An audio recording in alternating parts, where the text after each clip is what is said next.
Oi, pessoal. Então, no vídeo de hoje, a gente vai falar sobre os anfíbios, tá? Esse é o nosso grupinho. Semana passada a gente falou sobre os peixes, a gente vai falar sobre os anfíbios aí.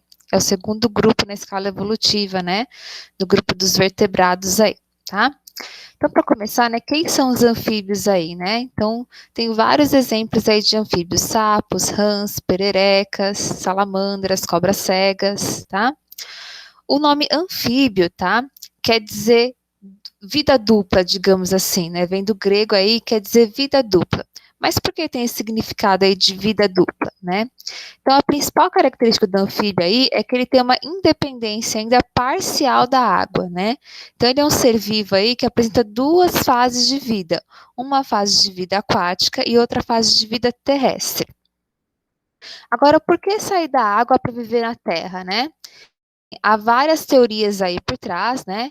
E a principal delas é que, primeiro, na época, né, muito tempo atrás, né, a busca por alimentos ser mais abundante na terra do que na água, e também para fugir aí dos predadores aquáticos, né? Então, esses dois fatores fizeram com que os anfíbios dominassem aí o ambiente terrestre por cerca aí de mais ou menos 100 milhões de anos, tá certo? Bem, diante disso, né, já que eles têm vida dupla, né, tem uma independência ainda da água e tudo mais, né, a reprodução dos anfíbios é uma fecundação externa, ou seja, né, a contrair dos gametos acontece fora do corpo aí, né, acontece no ambiente. Os anfíbios aí são dioicos, ou seja, tem dois sexos separados, e há a formação de ovos, né, e essa formação de ovo, né? Esse ovo, quando se desenvolve, forma uma larva, né? Uma larva chamada de hino, que se desenvolve formando de novo o adulto. Então, portanto, o desenvolvimento aqui é indireto, né? Eu tenho formação de larvas aí, tá? Quanto à respiração, tá certo? Como eles têm duas fases de vida, nas duas fases de vida, a respiração também vai mudar. Então, na fase adulta, geralmente a fase terrestre, os anfíbios respiram aí pela pele, né, respiração cutânea. Essa pele, geralmente, ela é rica em mucosas, é uma pele úmida, bastante vascularizada, para facilitar aí a entrada de oxigênio. Os anfíbios também têm pulmões, tá? Então, eles respiram por pulmões também. Entretanto, esses pulmões não são tão desenvolvidos assim, sendo que a respiração pela pele é a mais desenvolvida, tá?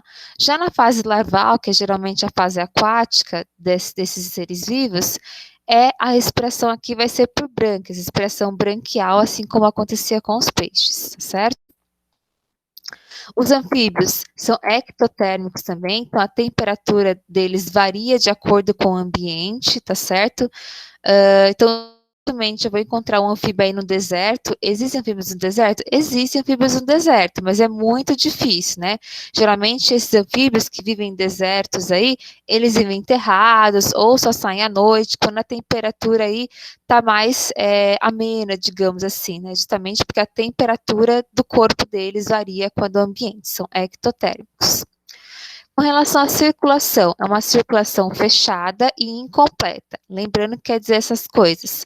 Circulação fechada quer dizer que o sangue ele só circula dentro de vasos sanguíneos, tá certo? E incompleta, porque aqui eu ainda tenho mistura, assim como acontecia com os peixes, né? Eu ainda tenho mistura de sangue arterial, sangue rico em oxigênio, e sangue venoso, sangue rico em gás carbônico, tá? A forma do coração muda um pouquinho, né? Então, nos peixes eu tinha apenas duas cavidades, enquanto aqui nos anfíbios eu tenho três cavidades, dois átrios e um ventríloco, tá bom? O sistema digestivo desses caras é completo, tem boca, ânus, tudo bonitinho. Alguns têm até pequenos dentes, né? Eles têm geralmente uma língua presa na parte frontal, permitindo que ela seja aí longa, né?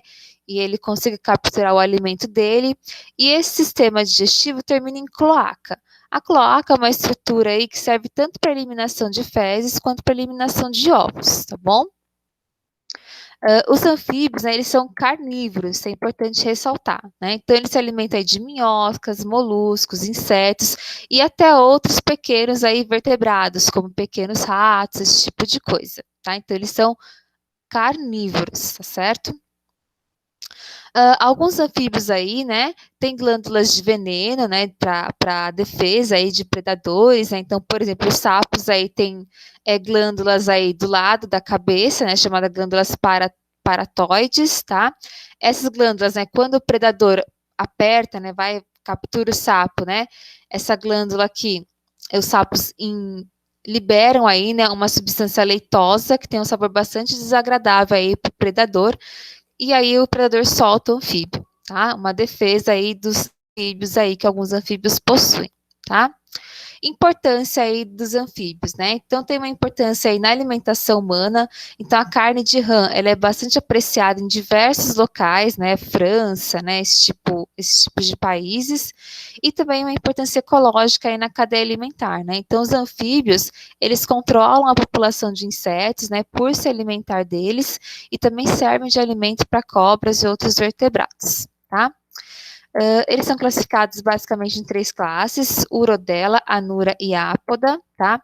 Os Urodelas são anfíbios com cauda e o único representante conhecido aqui é a salamandra, tá?